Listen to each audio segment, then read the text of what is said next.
Can you imagine redefining your relationship with alcohol? A majority of people have a fine relationship with alcohol, but what if you don't? Welcome to the single shot method. Your brain is pliable, capable of creating all new neural connections. As you create new pathways, you create new habits. Your life is one big series of habits, neurological codes that have been written over time. How you sit, how you think, how you eat, how you feel. Just a series of codes that have been programmed into your subconscious. So if those accidentally got there and you became someone that you don't necessarily prefer, can you imagine who you'd be if you started designing yourself on purpose? And this is what the single shot method capitalizes on. The same way that athletes use practice to become superstars is the same way that you could train your brain to be excited to drink less. This specific method is backed by the neurochemical compound called myelin. The more you practice, the more myelin strengthens your new habits. You got good at drinking the amount of alcohol you do and you have a high tolerance. Don't you think you could get good at drinking less alcohol and having a low tolerance? The answer is yes. As an ex-alcoholic, I designed the single shot method to get you excited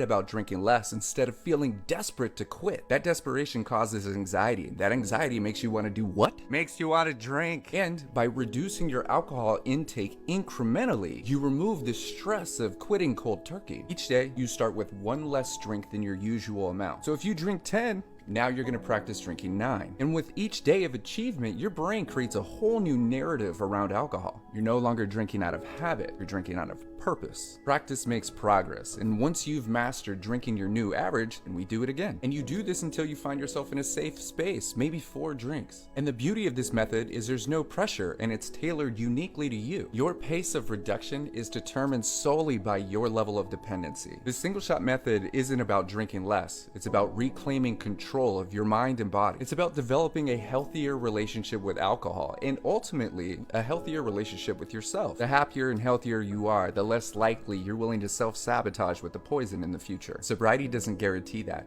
but recovery does. So why just quit cold turkey and live in fear of withdrawals when you could incrementally transform? So if you or someone you know is struggling, I don't just want to get you sober, I want to get you beyond sober. Don't let those fear of withdrawals that are fueled by the poison stop you from transforming your relationship with alcohol.